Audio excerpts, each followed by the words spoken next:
Booktown on Sunday is presented by Creative Clunes, a vibrant rural hub that supports making, telling and sharing stories in all art forms.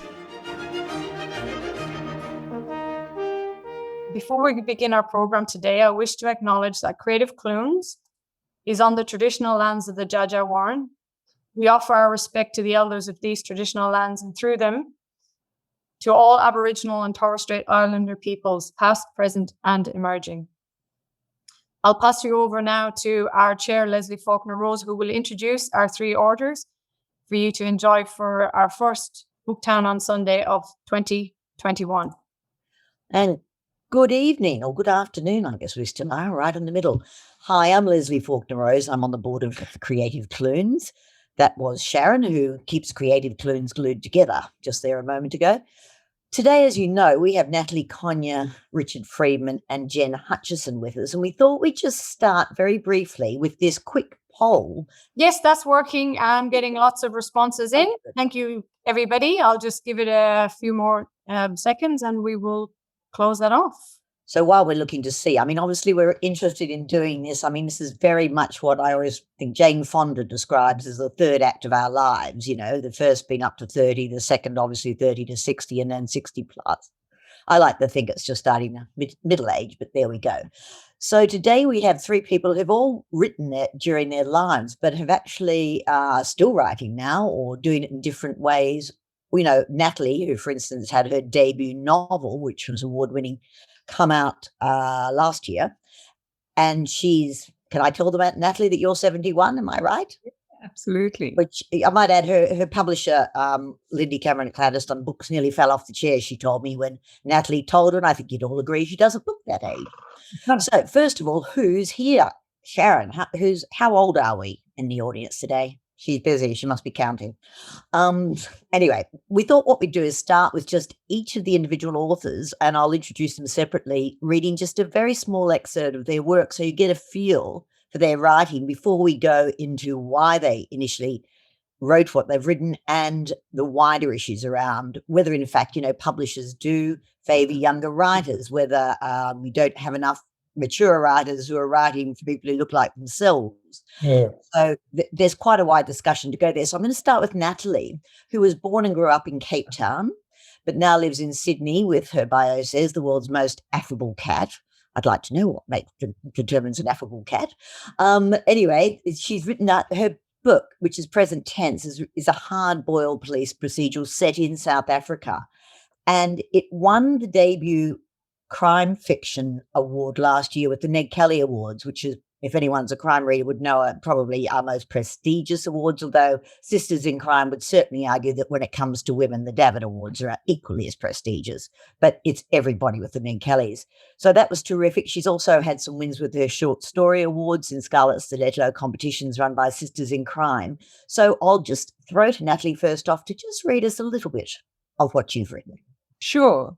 The book's called Present Tense, and like every good novelist, I've got the merch behind me. What you can't see is the computer perched on a ladder in front of me. I'm going to read from the first page of the book. Chapter 1, Monday. Scott Lawrence got out his phone and started filming, something Pitterser taught him years ago. Keep a record. Do it yourself, Boykie, every time. That way you can be sure. Cover your ass. Don't trust any of them. Scott began with Pitterser himself, what was left of him. On his back, fists curled up and in like a prize fighter, his head and shoulders shiny grey and featureless, his mouth a wide black O. Bits of the tire still there, Dunlop, from when it was forced over his head, doused with petrol and set alight. What was left stank of rubber and brine. Skulk stepped away from the worst of it. He breathed out and, lifting his phone again, turned slowly, panning a circle into a rich man's death. Peterser's body lay on tarmac in front of a low, gabled building, probably the original slave quarters. Next to it stood a modern copy, a garage holding a Merc and a Jeep, both black. Between them a gap. Across the tarmac, a timber deck and a pool, the kind where water comes to the edge, and a tennis court. When did Pit Pittiser, Strictly Bourse and Beer, ever play tennis? Behind Skulk, the back of the farmhouse, Cape Dutch, real thing, thatched roof and all. The fourth side of the square was open. Grapevines, gnarled and thick, marched in strict ranks to the foothills of the Hottentots Holland Mountains, whose peaks spiked sharp as knives against the sky on this golden summer morning. So that's how it begins. Why did you write it? I left South Africa in the 70s. To get away from apartheid, which I hated, and I came to Sydney, sailed in through the heads and stayed. And I wanted nothing to do with South Africa. I avoided South Africans. I didn't read anything about the country. For 40 years, I ignored South Africa. And then in 2011, two friends of mine said, show us where you grew up. So I went to Cape Town with them and I saw Cape Town again. And of course, everything had changed. Apartheid was over. So I realized that I was still emotionally very tied to it, that it's my bone country. And I needed to explore it. And I think writing is a very good way to explore something. And I think crime writing is an excellent way to explore a society. So that's what I did. That's how I approached it. Did you need those decades to get the sort of perspective, the context, the ability to go back and look again?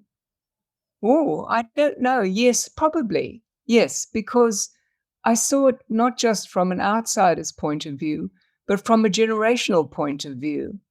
And the people I spoke to there were older generally, not all of them, but some of them, white people that I spoke to. And it was their feeling of being unmoored in this new country that I was eager to explore. Emeritus Professor Richard Freadman has written 9 books, 2 of which are very personal, one about his father, and his most recent, called Stepladder to Hindsight, is a sort of a memoir of parts of his life, which talks about everything from him trying to become a carpenter, which is an extremely funny section, and to pets, to people, to very moving challenges in his life. His The Crazy Life, which was about Jewish autobiographies, was shortlisted for the New South Wales Premier Literary Awards. He's going to read us a portion of something unpublished today, but just to get a feel for what he's doing, off you go, Dick. Well, Leslie, I know that I said I was going to read from something unpublished, but I've decided to be more cautious.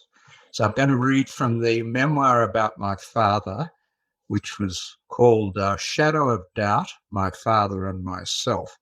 And I'll read from the beginning of a chapter called Leg Glance. Those of you who follow cricket will know what that is, but if you don't, you'll get it from what follows. When I think of my father, as I often do, I sometimes see a cricket shot he played in a hot Melbourne park in the late 1950s. It must have been high summer because I remember the sun quilting down on my head and back, and a hot northerly wind eddying without cooling. There were 3 of us, me, my father Paul, and a friend whose name and face I've forgotten. My friend is bowling, my father batting. Standing perhaps 20 yards from my father at fine leg, I watched the ball arc towards him in the hot shimmering light. His feet move swiftly into position. He leans forward and out towards the oncoming ball. And then, with a sudden flick of the wrists, he propels it, quote, round the corner, that's cricket talk, towards where I'm standing. He's played a leg glance. It's not a shot that one launches into, nor one that requires a powerful swing of the bat. It's more deft than that. As the oncoming ball reaches the vertical flat face of the bat, that flick of the wrist redirects it at maybe 150 degrees to its original path.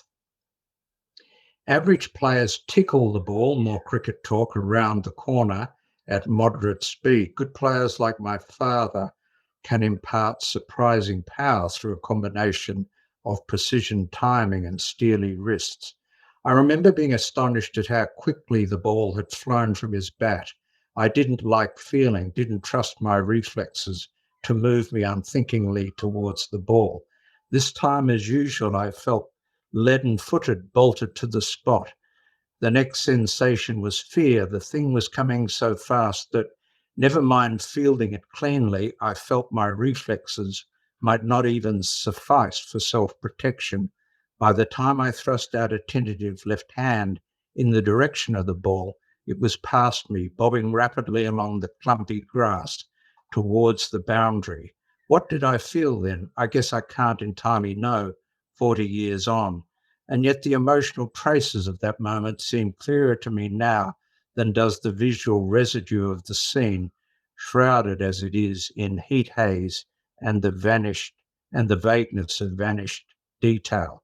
I'm sure I felt awe at the power and finesse of the shot, also a kind of admiration that bordered on pride that my father possessed such prowess.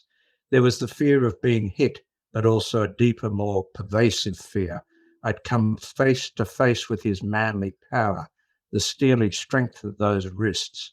With skills he'd learned before my coming into being, I felt innovated by what he could do, his strength, his immense reserves of expertise. From memory, you wrote that about 15 years ago. Am I right in thinking? Yeah, that's right. Yeah. How to have cancer. Yeah, And you've written more recently, the step ladder to hindsight. hindsight, sorry, mental block, single moment. Do you find that writing about those personal experiences requires that sort of level of looking back, of that ability to step back from it, much more so than your other works, which are largely more academic, are investigating other people's writing? I think that's exactly right. I mean, when you're doing academic work, you take on a project, you do your research, you write it up, you revise and so on. And there is a strong emotional investment, but it's not like the emotional investment in something as personal as this. And so I think you do need, and indeed most autobiographers do take, a fair degree of time before they, commit this sort of narrative to paper. And moving on to Jen, I was reading Jen's book, Motherling, the other day, her first published novel, as I understand it, which is about her walking the Camino de Santiago trail across from France to Spain. And a friend rang in the middle of it, and I said, sorry, can't talk. I'm still walking, not ready for a rest yet. So it certainly took me on the journey. It's a very beautiful book in many ways. Can you just very briefly, before you read a portion of it, just explain why you wrote it? Yes, I can. I had no intention to write a book. It was not the first book I'd written, and it was not the first book that was going to be published. But I had, following the death of my son, I had what became known as my grief diary. And then after walking the Camino with his ashes, with some of his ashes, I had what was called the journal, the walk diary, the Camino diary. And I one day had a thought, I wonder, and I'm going like this, I wonder what would happen if I threaded these two together, the visceral traumatic response to an unexpected death, and then the cathartic healing, dig deep into the depths of myself and my life with my son and his life with me, what would be the outcome? So I threaded them together. And then when it came time, about 2 years later, I was establishing the publishing company and thinking about books. I presented both the manuscripts, the book I intended, which is called Once Upon a Perfect Family, which is a novel that's come out of memoir, to the strategists who were helping me with the various aspects of establishing a publishing company. And they said, oh, no, you go with that one, because I had intended that Once Upon a Perfect Family would be the first book out. And they said, no, you go with Motherling. So it was a bit heart in my mouth. I wasn't really sure whether I was ready to take this story to the world. But I have absolutely no regrets because, as recently as yesterday, I have another beautiful letter from somebody who thanks me. I thought I wrote a book about the Camino, but I actually wrote a book about grief and working and living with. I hesitate to say beyond, but because with the death of a child, there's not really that state of mind. But I have written a book that continues to inspire others, and I'm humbled by that.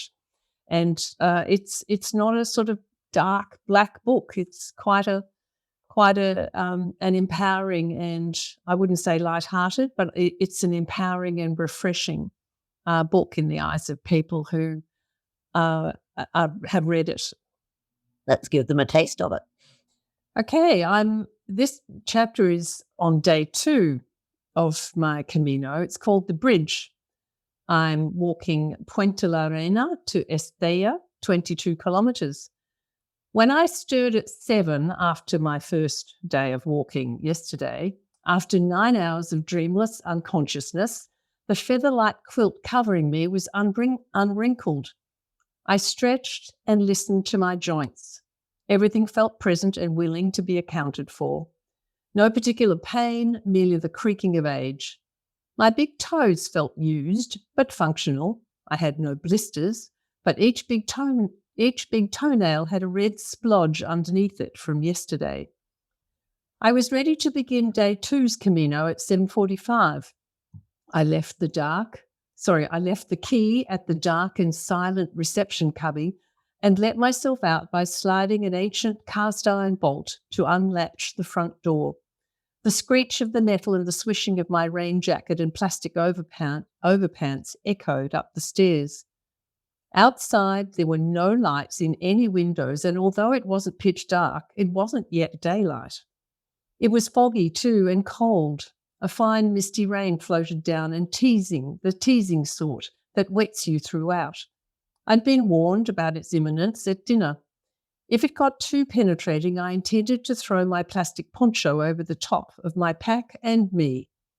I hesitated in the silent and empty street, unsure of heading out of town and up a steep wilderness track while the fog was so thick.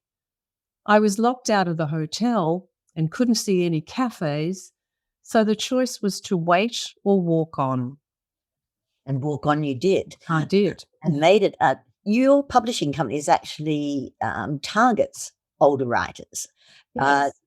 Why did you choose to set up Journey to Words? I'm an economist by training and a scribbler by hobby. I've been journaling since I was 15, and I've worked as a journalist, but it's not been my major career.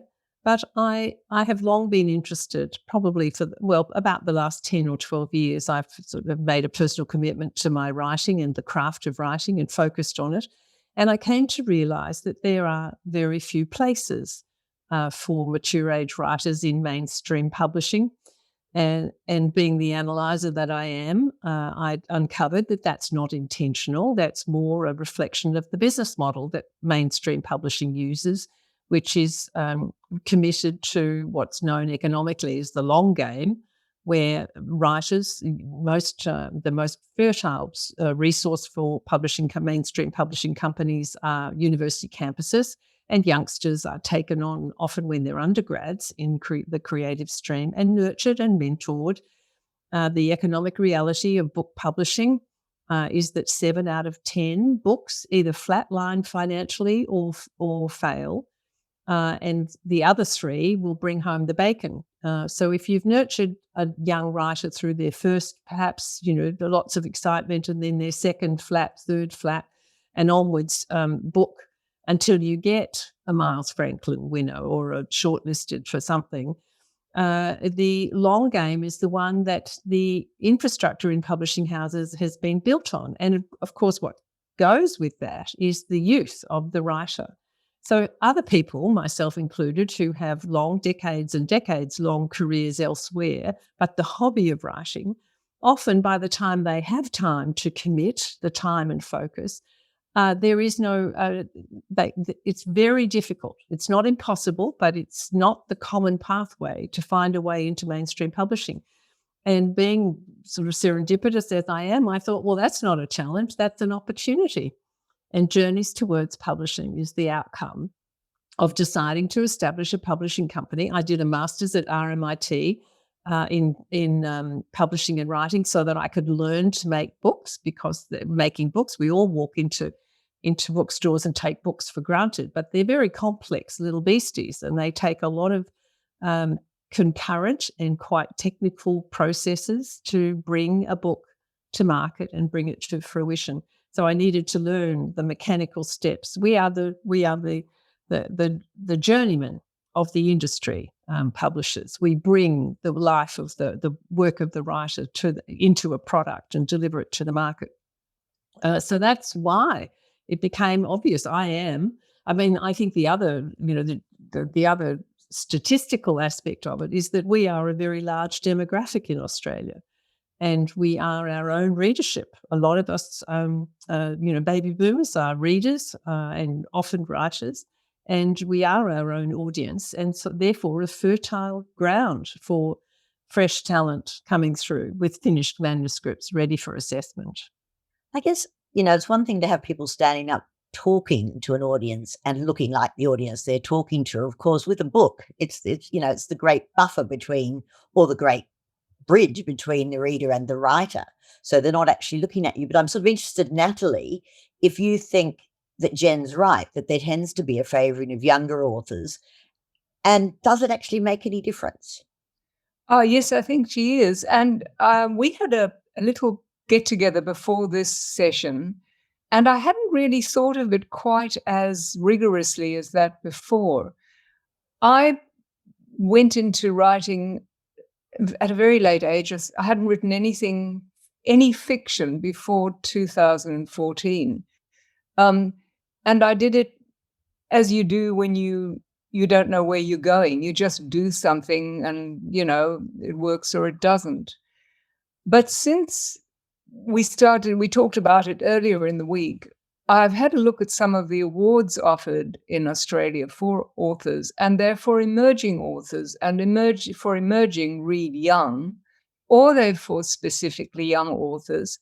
And I couldn't find any awards I could find many awards for writers under 25. I couldn't find any for writers over 60.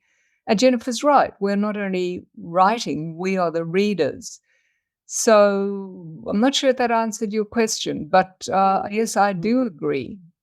Yes, I think it certainly does. And Dick, you've been working particularly with older people, many of whom have been in palliative care or have dementia, to tell their stories. So I guess the other question here for me is, do you think it's actually a really important process to be able to write as you get older? I mean, you're also an international authority on autobiography and biography. Assumably, many of those books are written by older people too.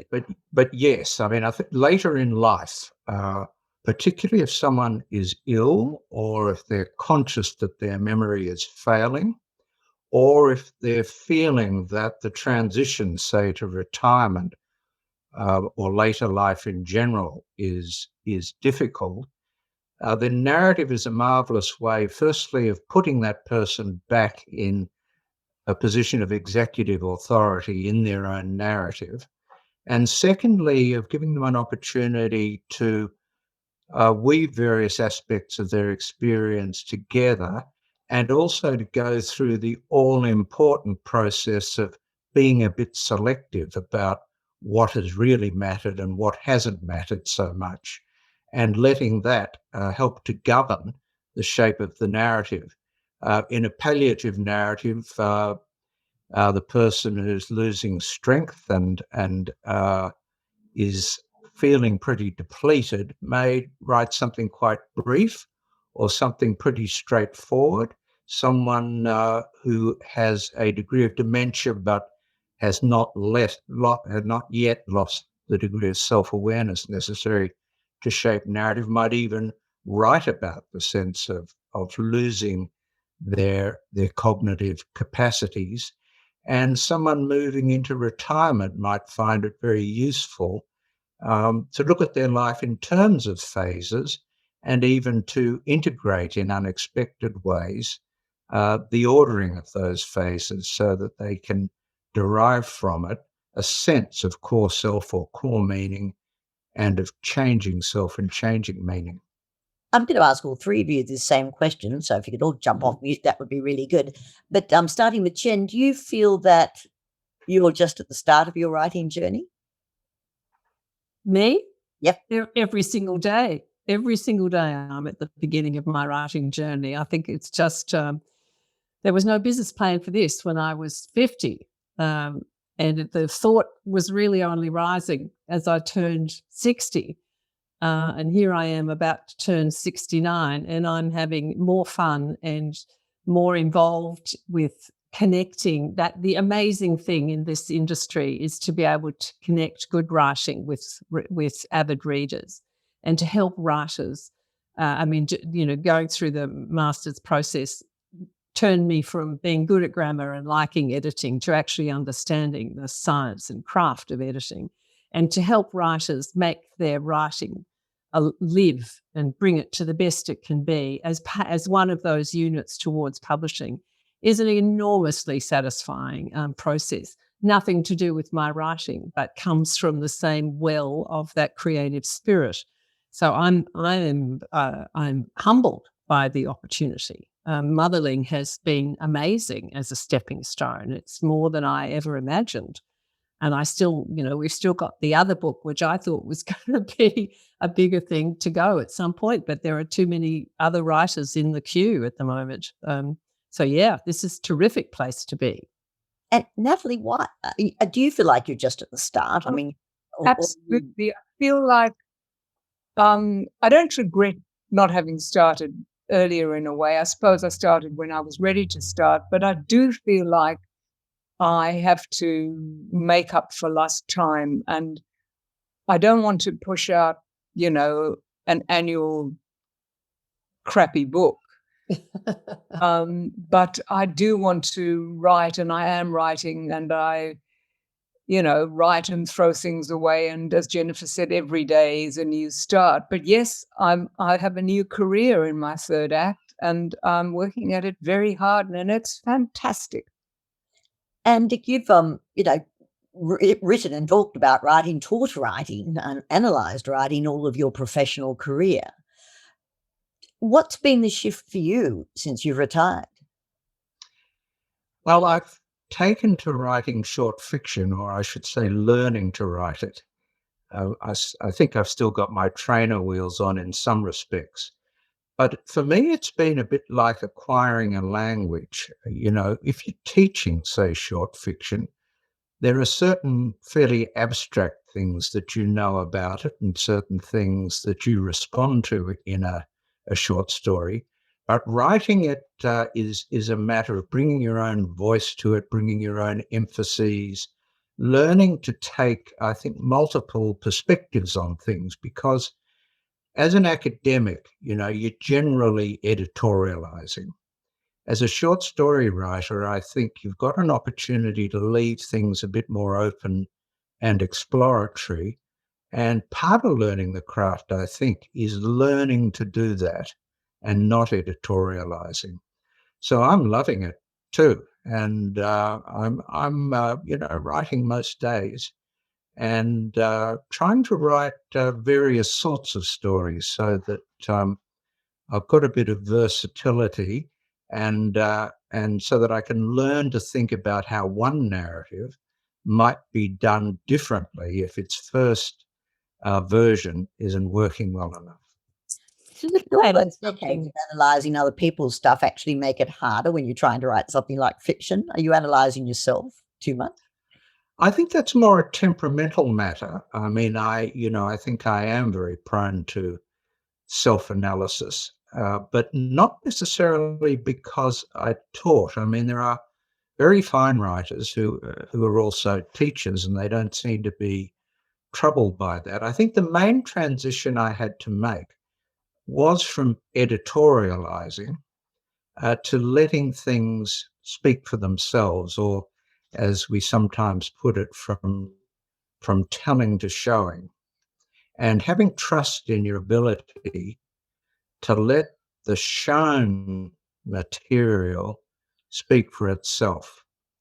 And I think I'm still learning that, but that's been the main transition for me. And Jen? I was going to add something to that too, and those who are either in or have had corporate careers, such as myself, will understand this.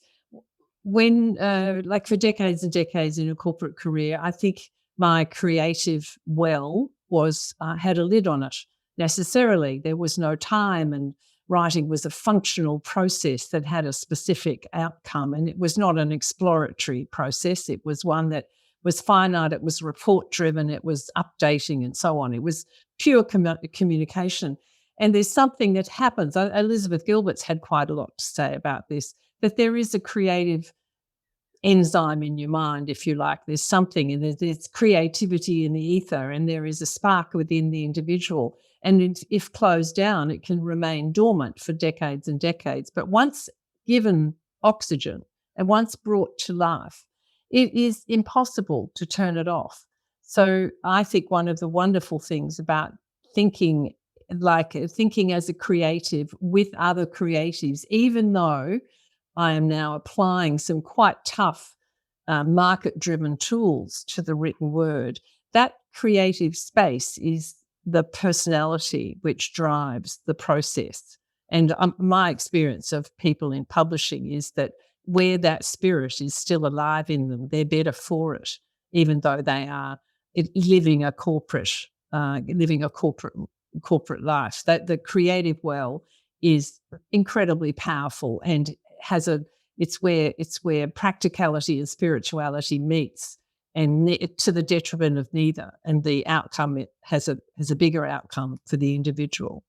What do you think about that, Natalie? I think I agree with all that. And I think for me, the hardest thing is when I sit down to write is to make my critical self go away.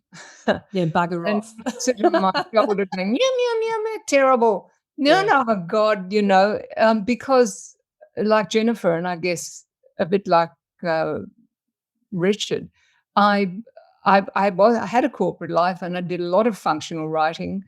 I also, when I gave it up to write, became a freelance writer and editor, and have done quite a lot of that. And that is editorializing, making things clear.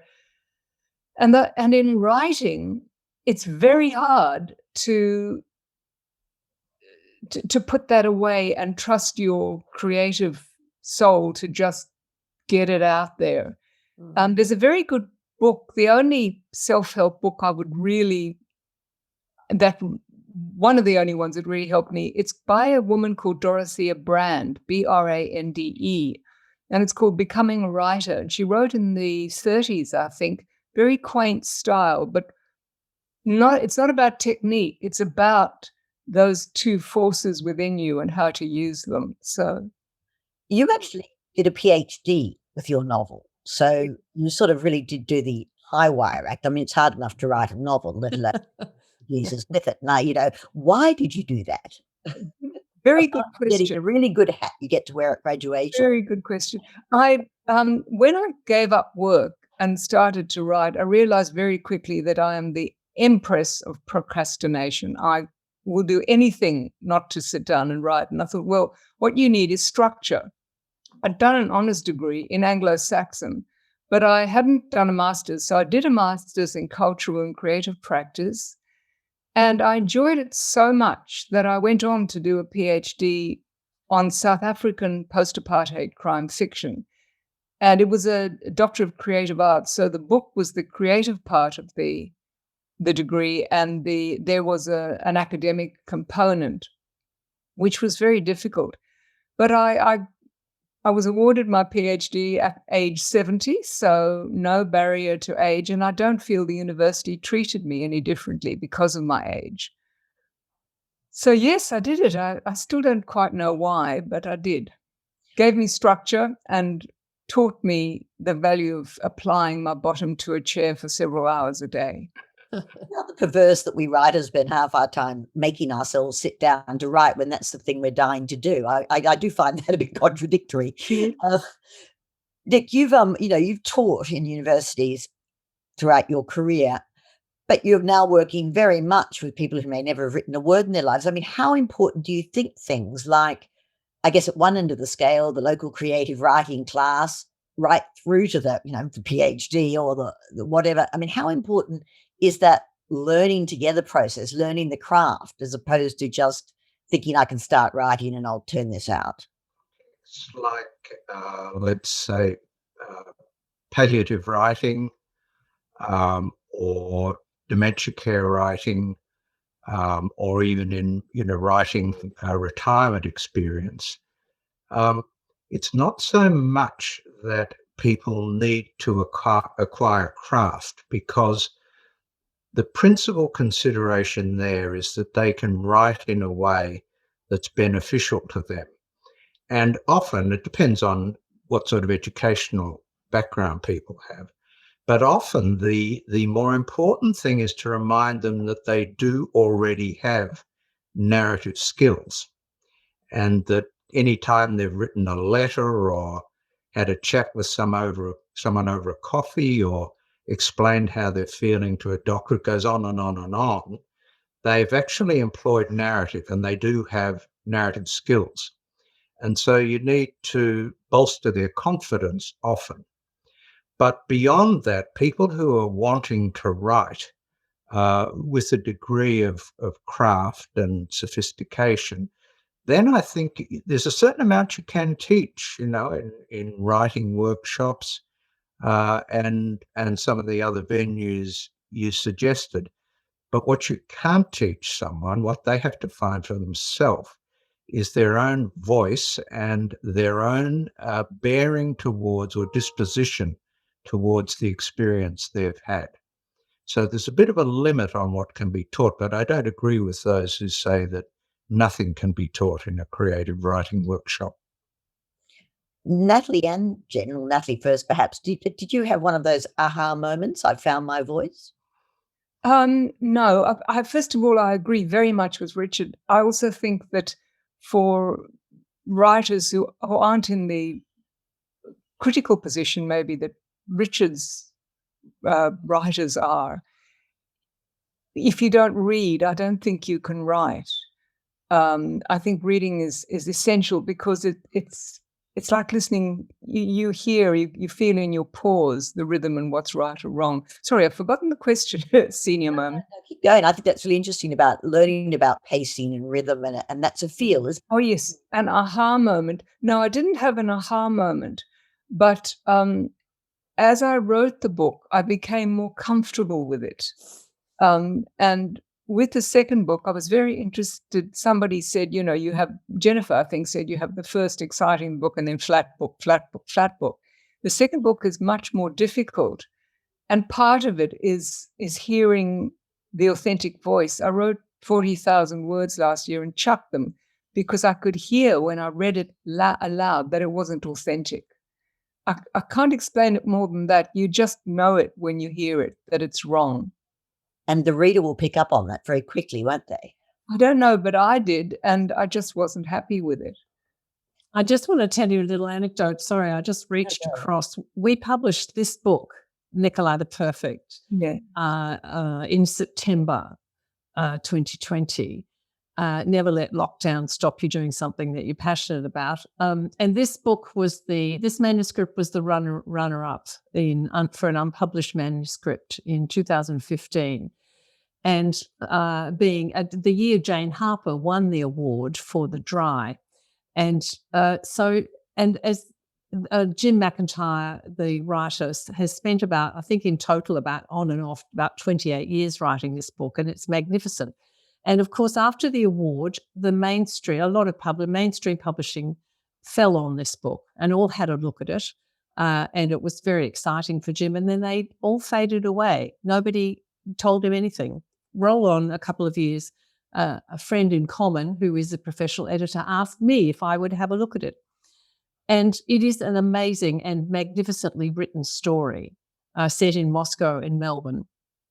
But it was in the wrong voice. So creatively, it was a very powerful story. And I remember I read it and thought, oh my God, imagine if this was me. Oh, you can't say that to a writer. He'll never speak to me again. But what I did was took him out for a cup of tea and said, I wonder if you would, have you ever thought of rewriting this in the first person? So he nearly fell off the back of his chair. And I said, well, don't do it. Just take one chapter or two chapters, just maximum 5,000 words. And I gave my reasons for why I thought, because the manuscript nearly did my head in. It took about 2 weeks before I had an aha moment. Oh my God, this is not omniscient voice. This is Vasily's voice, and he split them, da da da da. So that was on a Thursday afternoon. He politely left the cafe, and I thought, well, that's it. He's never going to speak to me again. I'll never see him again. I got an email from him on the Sunday night, and he was so excited. He said, I just want to let you know before the end of the weekend, I have started chapter 1, and this is absolutely so empowering. I can hear the voice that I have written this story in, and I had not understood. Now, he'd been looking at that manuscript probably for 20 years, burying the main character's voice as though it was an omniscient. Quite a weird sort of thing to uncover. And so roll forward, we've just released the book and it's doing really well. I think that thing about the combination of craft and creativity in a situation like that is the X factor that makes it all possible. And without either one or the other, and perhaps a set of eyes that are just a fresh set of eyes, is the sort of method, but no magic to me at all. Just this is what the writer needed to have access to, one, the tools himself, and the creative power to combine them together. And so I don't think you can split them. I certainly believe in the craft of writing. I run a writers group up here in the country at Jindervik, and there are people in there who have never written a word but want to. And so I'm not helping them find their voice. They're finding their own voice, but I'm teaching them the craft tools. I always liken it to painting. You understand when you learn to paint, nobody teaches you how to paint, but you understand colour and light and depth and perspective. These are the additional aspects. And so when you decide to write, because you have this creative drive, then timing and pace and dialogue and voice and character and scene setting and so on and so forth, these all become aspects, the nuances that you can combine with your creative power and produce something that is satisfying to yourself initially. Aha moment after aha moment. How often do I have them? Probably about 3 times a week. And then the craft, in the end, the editing is what is polishing your own application of the craft. Just before we go any further, I just want to say, if anyone has any questions, would you like to write them in the chat box? We'll be throwing to questions fairly soon, or even just say you want to talk, and Sharon will field them. So just to let you know, if you just click on the chat box and you can write in any questions or any thoughts you have on anything that's been said. Sorry, Natalie, I interrupted. No, I was going to say that that was the fresh pair of eyes that I think sometimes is so important, that yes, craft is vital. And I agree with you about the painting analogy, but sometimes you just don't see it. I belong to a writers group of, a bit intimidating people, very, very clever writers. And the feedback I get from that is always helpful. I don't think all writers groups are helpful. I just happen to strike a good one. But the fresh pair of eyes from somebody who knows what they're talking about is invaluable. What's your feeling on that, Dick? I mean, it always strikes me that writing in the first person about something that's obviously true as opposed to fictional can be incredibly confronting. You're really laying out your vulnerabilities, aren't you, for you're putting them out to the world.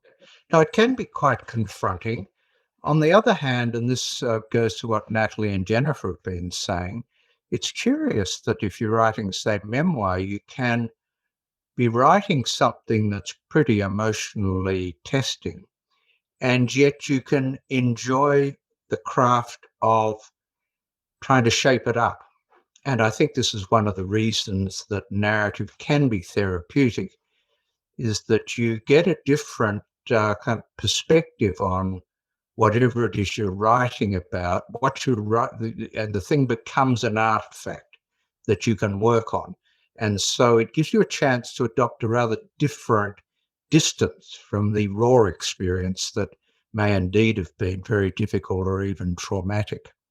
Just going to the point that Natalie and Jennifer have both made about another pair of eyes, I really agree with that, because the thing I find most difficult about trying to write fiction, and much less so about trying to write academic stuff, is that I actually don't know when I'm writing reasonably well and when I'm not.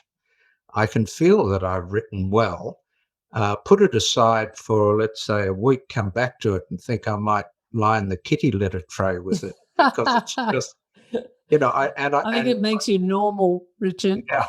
And, things that I come back to after 6 months, I'm absolutely shocked at how lousy they are. So what I'm doing at the moment is working with a friend who is developing her poetry, and we swap stuff. She's a good reader of fiction and I'm a good reader of poetry, and that's helping a lot. But the lack of a sort of editorial capacity on my own part when trying to assess what I've done is a bit of a worry, I must say.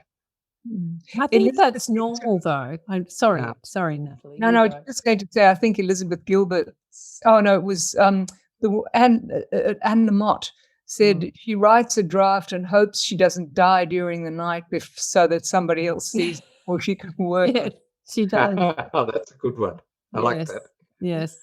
I think I would go like this with writers, when you get to particularly with long form writing, imagine like Christopher Robin, got your nose through a fence and you're trying to see way down that end of a train line and that way up to that end of a train line. And really all you can see is the 2 tracks in front of you. I think of that. That's the image that comes to my mind when I'm first looking at something that I've written.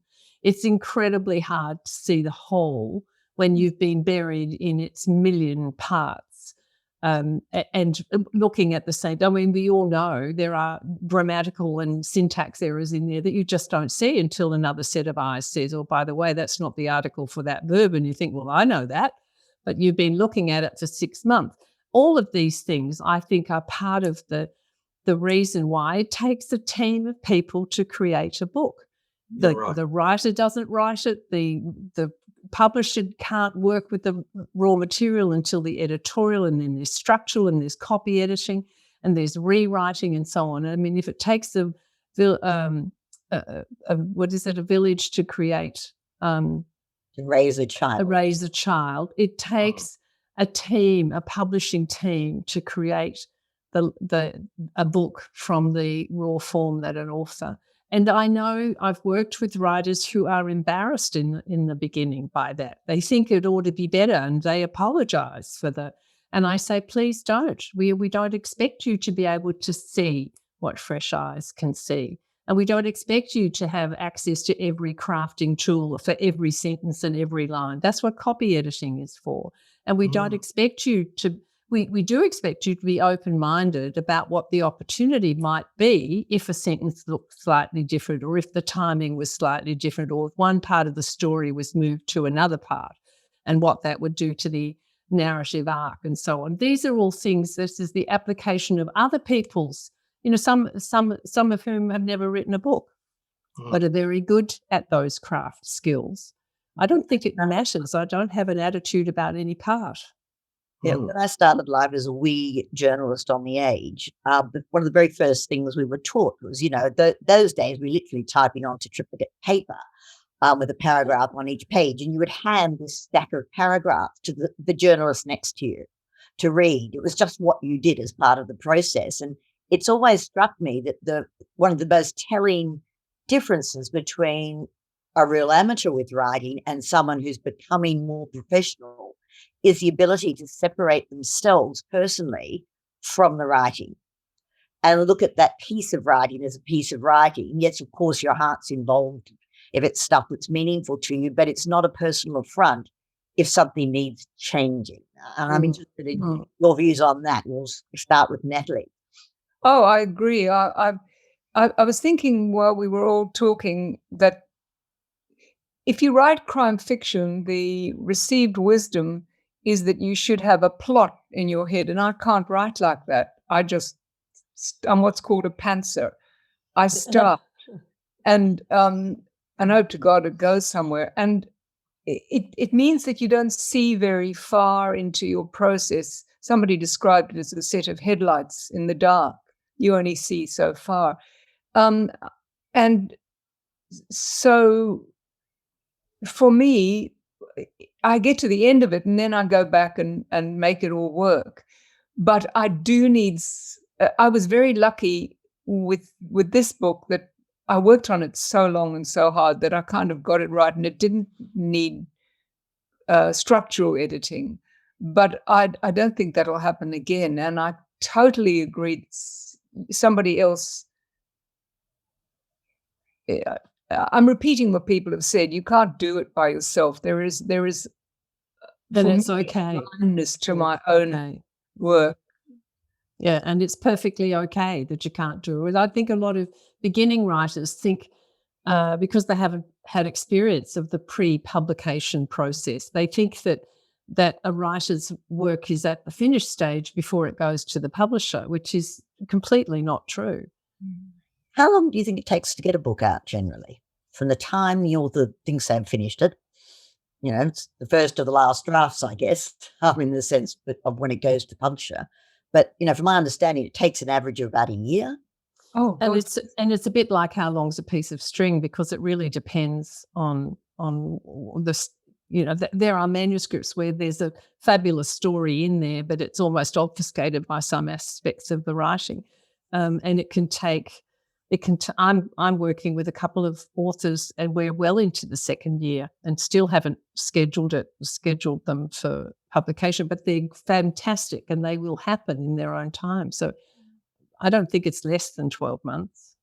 It took me nearly 4 years to write Present Tense because I had ignored South Africa for so long. I had to go there 4 times. I had research to do, all sorts of things. So, and it will certainly take me, it's 1 year that didn't kind of work, and it will certainly take me another year to do the first draft of this book.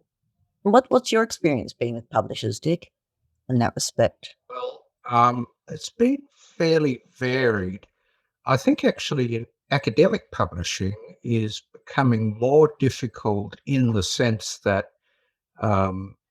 those publishers don't have as many in-house copy editors and editors as they used to.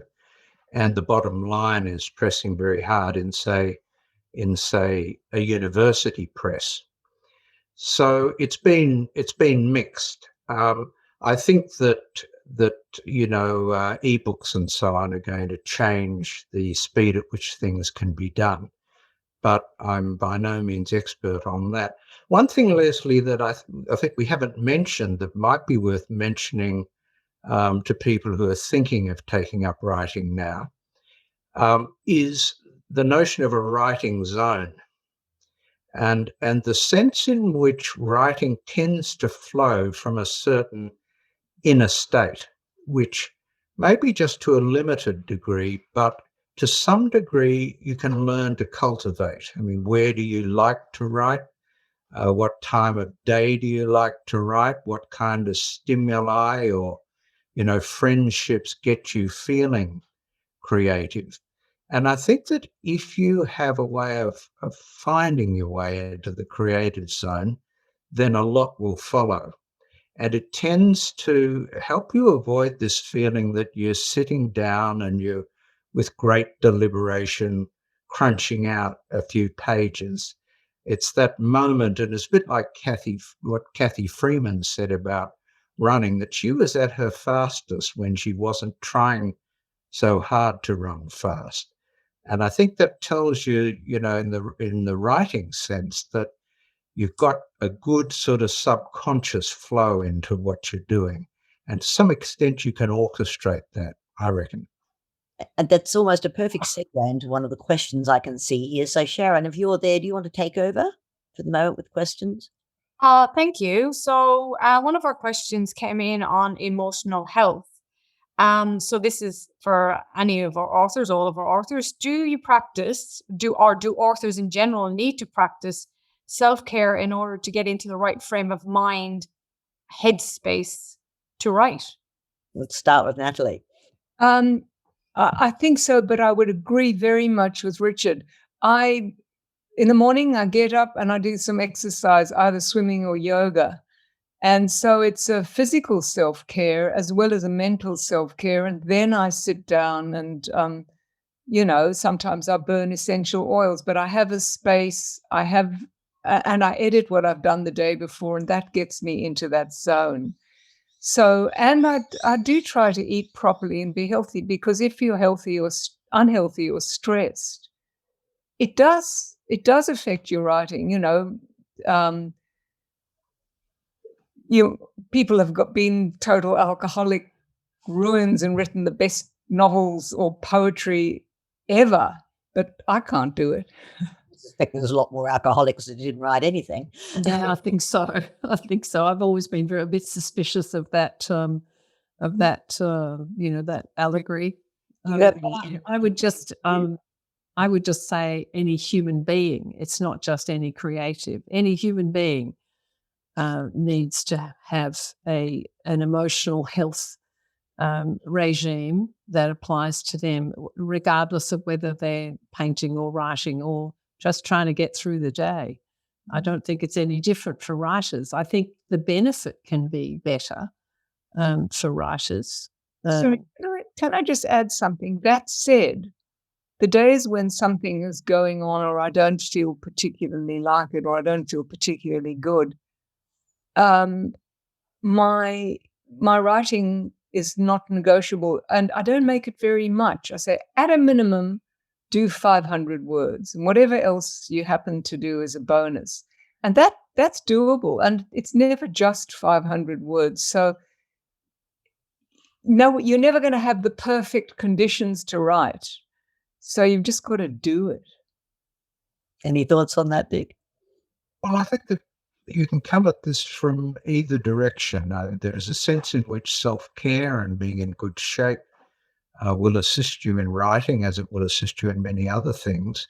But it's also the case that writing itself can be a form of self-care, therapeutic, can even help you find your way back to some state that you'd greatly valued hitherto, or help you to open out possibilities for the self that can be more enriching and more freeing. So I reckon both of those apply. Sharon, more questions? Thank you for that. And this is on from the topic that we're just talking about, pre-writer routines. Do you feel that mature writers are better at their pre-writing routines compared to their younger colleagues? I don't know. No, me too. I don't know. I'm only one of those thoughts, so I can only speak from one perspective. I don't know. My writing group is aged from their mid-20s to late 70s, and none of us, we go up and down in our writing, but all of us seem to have the discipline to write. So I don't know. I don't think so. What about your students? How did you find the differences between them? I mean, being disciplined about writing or not? Well, I think the so-called mature age students were probably a bit better at that, in the sense that they had more time and they valued their time in a different way. And they just had more experience of, having a self and cultivating a self and its capacities. But I think it has more to do with temperament and, as you say, discipline. So it would vary a lot in those terms. But I think working with older writers, you do see that they have some advantage, even if they haven't written before, in the sense that they're working from a greater fund of experience and a more mature sense of perspective on that experience. They tend to have a more settled individual voice, and to take up one of the points the other two made, they've read more. So I reckon that anybody who's tuned in here and is thinking of getting going on writing, later in life, can reckon on having some real advantages and having something of a head start. One area that strikes me that people do seem to be incredibly involved in is family histories. So that they've, I just used to notice when a state library, Victoria, would advertise to have sort of a genealogy researching, workshop, and it'd be booked out in about 5 minutes. So I wonder if that's the other area that is particularly growing, or are all these segments of everybody's individual stories part of a wider interest in our past? That's an interesting question. I think that I've noticed that the state libraries' genealogy workshops filling up in a blink too. And I think that is more that what comes with age is sometimes a search for self and one's place. And so in genealogy is something that people might spend decades thinking, well, when I've got time, I'll get back to that. But I think the point I wanted to make was I think what's really important for the writer, for the creative, is to have a habit well established of what you're going to do when it gets too hard and when you can't nut something out. I mean, I like the idea of the zone and the discipline. We all know that the same chair, the same place, whatever your thing is. But I think the other important thing that from my experience of my own and with writers is to know what you're going to do when it's overwhelming, either because emotionally it's just absolutely shredded you, or because you can't make it work and you feel as though you haven't got the craft. For me, it's a walk, and I need to walk. I have a friend for whom it's a swim. And without that early morning swim, or without access to an ocean pool in Sydney, to that, she can't nut things out, but she can, and I can do it with walking. I'm not sure what to do or what exact. Sometimes I'm not even sure what's wrong, except an instinct that something is wrong with what I'm writing. But I'll go for a walk and pop. The subconscious has a set of signals of its own that tells the conscious what the pathway is. And I think that's something that writers know about themselves. They've each got their own sort of version of what to do and how to get through. I've never had writer's block, but I think that's why. It makes me think of Michael Robotham, the writer, at one time talking at something I was at, and he said that he'd be lying on the couch with his feet up and his eyes closed, and his wife just was not buying that he was working. Yeah. But in fact, it sounded just like working to me. But look, thank you so much. I'm going to hand you over to Sharon now. Thank you all for your time. That has been absolutely fantastic. I'd like to thank everyone for joining us today. We will be sending out this recorded talk to everyone who has booked today. I'd like to thank all of our authors so much. It's been wonderful. And thank you so much, Leslie, again. Everyone, please check your emails, because we will be sending out the invite to our next Booktown on Sunday, which will be in a couple of weeks. Not giving you any spoilers now or any teasers, so just watch your inbox to see who we have up next. Booktown on Sunday is presented by Creative Clunes. Tax-deductible donations to keep our stories alive can be made at creativeclunes.org.au.